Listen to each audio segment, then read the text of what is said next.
এই কোরআন রুখে দেবে শত্রুর সমস্ত শক্তিকে। যুদ্ধাপরাধ মামলা স্টাডি করলে দেখা যায় দু ধরনের মানুষ সেই যুদ্ধাপরাধ মামলার শিকার হয়েছিল, রাজনীতি প্রধান আর কোরআন প্রধান।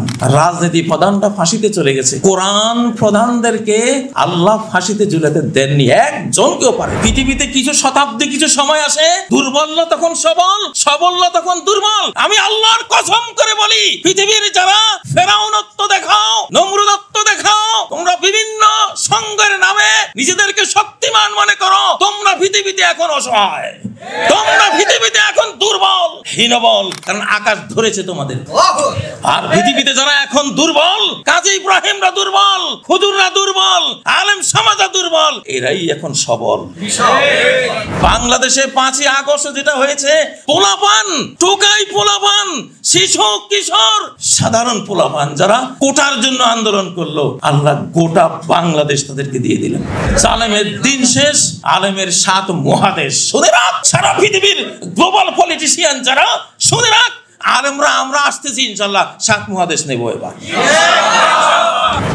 আসসালামু আলাইকুম ওয়া রাহমাতুল্লাহি ওয়া বারাকাতুহু। আলহামদুলিল্লাহি রাব্বিল আলামিন والصلاة والسلام على سيد المرسلين وعلى آله وصحبه أجمعين أما بعد فأعوذ بالله من الشيطان الرجيم بسم الله الرحمن الرحيم إن الذي فرض عليك القرآن لرادك إلى معاد ওলামা জনতা ঐক্য পরিষদের উদ্যোগে আয়োজিত আজকের এই শক্তিশালী, ইমানের পাওয়ারে পাওয়ারফুল, কোরআনিক শক্তিতে শক্তিমান, অকুতভয় বাংলাদেশ বিজয়ী, বিশ্ব বিজয়ী কাফেলার সম্মানিত সদস্যবৃন্দ, আশা করি আপনারা সকলে ভালো আছেন। ভূমিকা ছাড়াই বলছি, কোরআন মানি পাওয়ার। কোরআন যেই আকাশ দূত জিব্রাইল নিয়ে আসেন, তার 600 পাখা, লাহু সিত্তু মিআতে জানাহ, সেই 600 পাখা যখন তিনি প্রসারিত করেন, সাদ্দাল উফুক, আকাশের যে দিগন্তে তিনি প্রসারিত করেন, আকাশের সে অংশ আর দেখা যায় না, শুধু তার পাখাই দেখা যায়। একটা পাখা দিয়ে কওমে লূতকে আকাশে তুলে উল্টিয়ে ফেলে দিয়েছেন বলে তাফসীরের কিতাবগুলোতে রয়েছে। একটা পাখা। তাহলে কোরআনওয়ালা কি হতে হয়? শক্তিমান হতে হয়।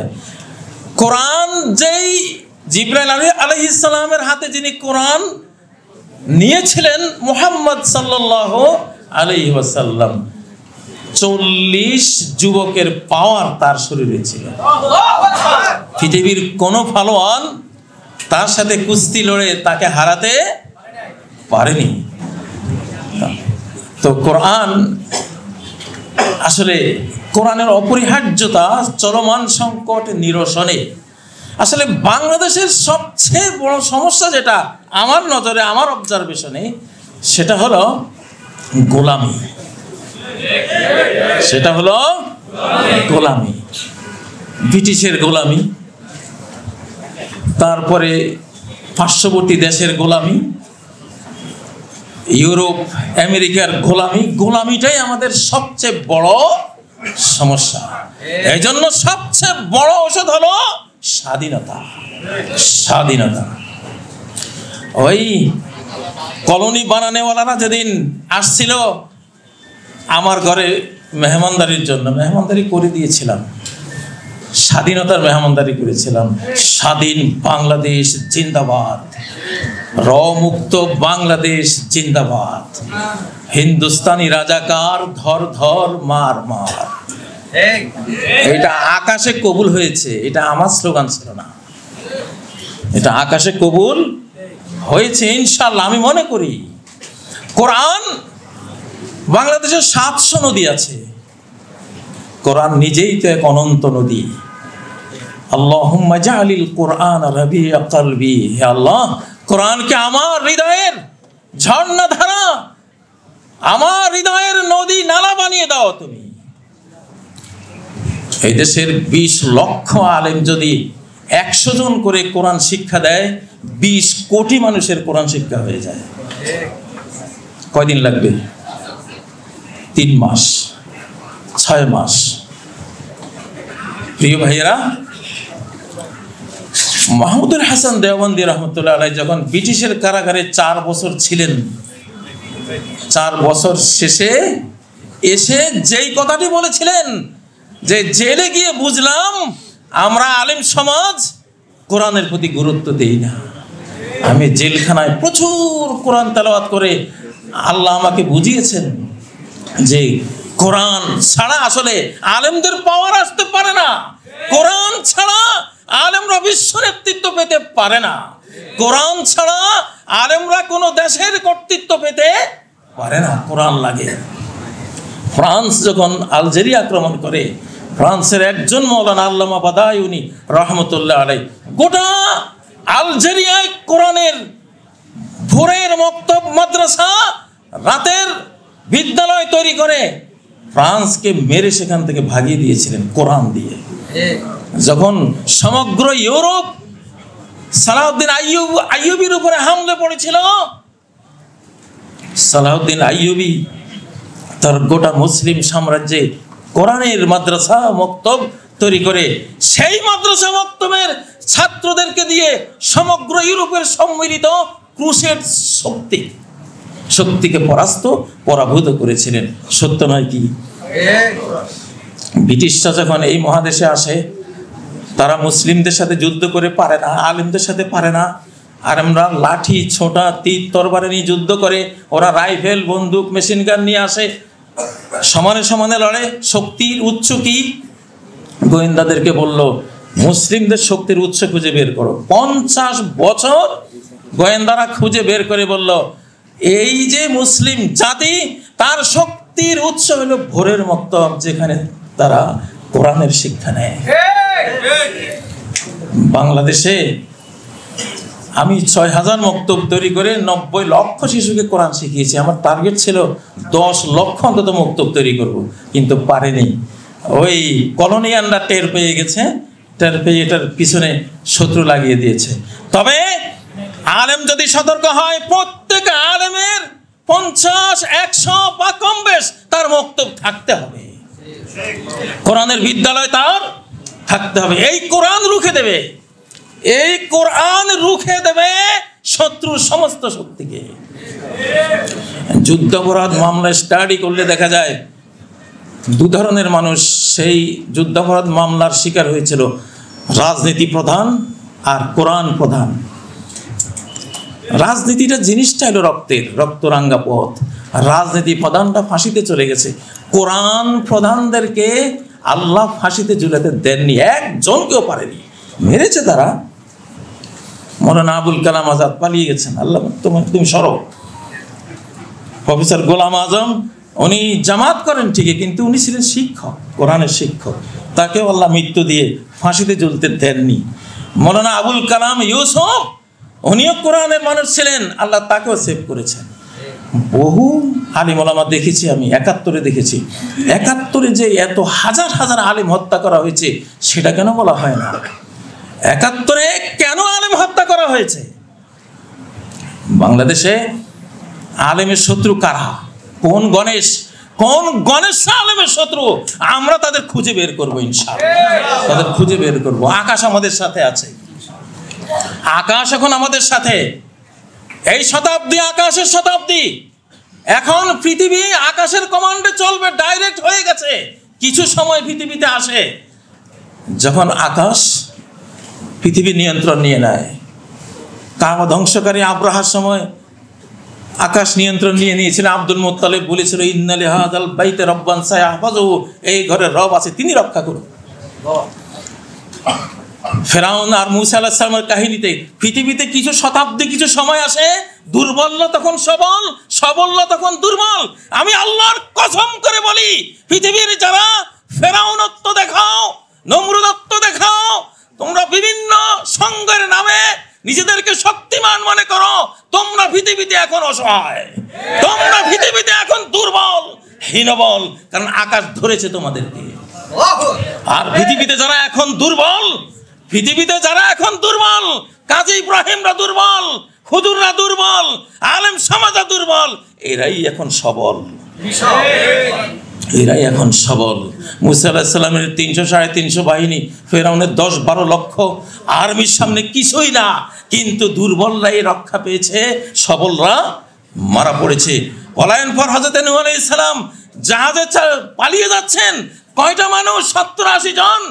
আর লক্ষ লক্ষ তার বিরোধী যে শক্তিটা ছিল, সেই শক্তিমানরা ওই সময় পর্বে এসে, ইলাহি সময় পর্বে এসে, আইয়ামুল্লাহ, আল্লাহর দিন যখন শুরু হয়, আল্লাহর সময় পর্ব যখন শুরু হয়, তখন ওই সবলরা হীনবল, দুর্বলরা হয়েছে সবল। হযরত ইব্রাহিমের ঘটনায় তাই, মুহাম্মদ সাল্লাল্লাহু আলাইহি সাল্লামের ঘটনায় তাই, বাংলাদেশে 5ই আগস্ট যেটা হয়েছে, পোলাপান, টোকাই পোলাপান, শিশু কিশোর, সাধারণ পোলাপান যারা কোটার জন্য আন্দোলন করলো, আল্লাহ গোটা বাংলাদেশ তাদেরকে দিয়ে দিলেন। আমরা তো ছিলাম। তো এই শতাব্দীতে সবলদের দুর্বলতা চলতে থাকবে আগামী আরো অন্তত 70-80 বছর ইনশাআল্লাহ।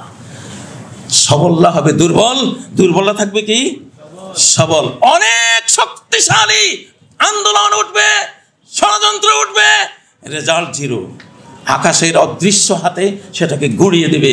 বাল নাকযিফু বিল হাক্কি আলাল বাতিল, আমি হকের বোম্বিং করি বাতিলের স্থাপনার উপরে, ফায়াদ মাগহু, সেটাকে ছিন্ন ভিন্ন করে দেয়। ফায়জা হুয়া জাহিক, দেখতে দেখতে সেটা হয়ে যায় অপসৃয়মান, সেটা হয়ে যায় নস্বাত, ধূলিসাৎ। ওয়ালাকুমুল ওয়াইলু মিম্মা তাসিফুন। বাংলাদেশের বিরুদ্ধে ষড়যন্ত্রকারীদেরকে সাবধান করে দিচ্ছি, মনে করো না যে তোমরা সবল, তোমরা দুর্বল। আর যারা দুর্বল এরা আকাশের বলে এখন বলিয়ান।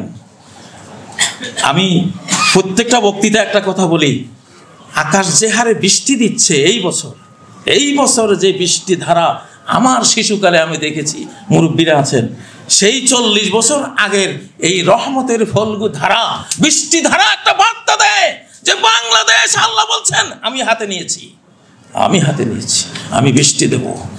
আমি রাজি হয়েছি আমার এই বান্দাদের উপরে। 3টি জিনিস লাগবে শুধু বিজয়ী হতে। কয়টি জিনিস? 3টে জিনিস। 1, ইসলাম। আপনাদেরকে ইসলামিক হতে হবে। ইসলামই ছাড়া বাংলাদেশে কেউ বিজয় হবে না ইনশাআল্লাহ। প্রমাণ চান? মাহফিলের জনস্রোত দেখবেন 10 লাখ, 15 লাখ, 20 লাখ ওলামা জনতা। এখন জনতা ওলামার হাতে থাকবে, জনতা হবে ছাত্র, ওলামা হবে মুআল্লিম। এটা ফরজ। গোটা জাতি গোষ্ঠী কোনো না কোনো আলেমের ছাত্র হইতে হবে। এই জাতির 10,000, 5,000, 1 লাখ, 500, 700 যে যেখানে থাকেন আলেমের ছাত্র হবেন ইনশাআল্লাহ। আলিমুন ও মুতাআল্লিমুন। দুনিয়া সব অভিশপ্ত, 4টা জিনিস অভিশাপ মুক্ত, আল্লাহর জিকির আর আল্লাহর প্রিয় জিনিসগুলো, আর অভিশাপ মুক্ত হলো আলেম, আলেমের ছাত্র। এই যে আলেম আর জনতা, এটা নবীওয়ালা স্লোগান। কিন্তু আন আদু ইলাইয়া ইবাদাল্লাহ, মুসা আলাইহিস সালাম বললেন আল্লাহর বান্দাদেরকে তোরা কি করবি ফেরাউন, আমার কাছে দে, আমি নবী, আমার কাছে দে। এখন নবীরা নাই, নবীদের ওয়ারিসরা আলেমরা আছে, আলেমদের কাছে আসবা। কোন নেতা গোলামের জাত, গোলামদের কাছে এই জাতিকে আমরা দেব না ইনশাআল্লাহ। কোন গোলামের কাছে আমরা এই জাতিকে দেব না।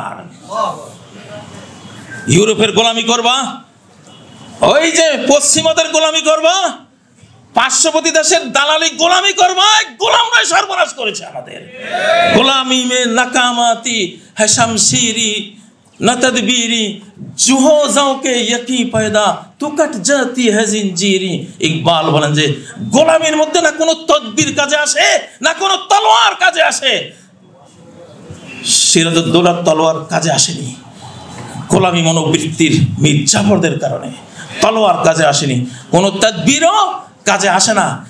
স্বাধীনতা পেয়েছি, কত চেষ্টায় জাতি মিলে করেছে, গোলামি মনোবৃত্তির নেতৃবৃন্দের কারণে সবকিছু ভেস্তে গেছে আমাদের।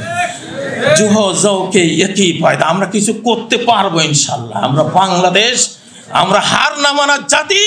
আকাশকে সাথে পেয়েছি, আকাশের সাদিত্যের কারণে বুড়ো খমিনি বিশ্বকে দেখিয়ে দিয়েছে শক্তিটা কার। বুড়ো খমিনির মতো বুড়ো এখানেও আছে। আমরা সবাই খমিনি, এখন এক একজন খমিনি, লেগে দেখো সামলাইতে পারবা না। এমনি দেখবা হুজুর একটা যায়, মনে হয় যেন ধাক্কা দিলে পড়ে যাবে, লাগলে দেখবা যে তোমার সর্বনাশ হয়ে গেছে। লাগো না, হুজুরের সাথে লাগাইও না। হুজুর এখন শতাব্দী হুজুরদের, আলেমের জালেমের দিন শেষ, হুজুরের বাংলাদেশ, আলেমের বাংলাদেশ। জালেমের দিন শেষ, আলেমের 7 মহাদেশ। শুনে রাখ সারা পৃথিবীর গ্লোবাল পলিটিশিয়ান যারা, শুনে রাখ আলেমরা আমরা আসতেছি ইনশাল্লাহ 7 মহাদেশ নেব এবার। তোমরা পশ্চিমা বিশ্ব থেকে যারা আসছো, তোমরা এখানে এসে মুসলমানে হইবা ইনশাআল্লাহ। ওই মিনাহাল কিতাবে ইল্লা লা ইউমিনান্না বিহি ক্বাবলা মাউতি, হ্যাঁ সব আহলুল কিতাব ঈমান নিয়ে আসবে ইনশাআল্লাহ। তো ইনশাআল্লাহ কোরআন পড়বেন, কোরআন পড়াবেন, এবং আলেমরা জনগণকে ছাত্র বানাবেন। জনগণ হবে ছাত্র, আলেমরা হবে ওস্তাদ। গোটা বাংলাদেশ আলেমদের ছাত্র হবে ইনশাআল্লাহ। দেশ মুক্তি পেয়ে যাবে, কোনো চিন্তা নাই। আসসালামু আলাইকুম ওয়া রাহমাতুল্লাহি ওয়া বারাকাতুহু।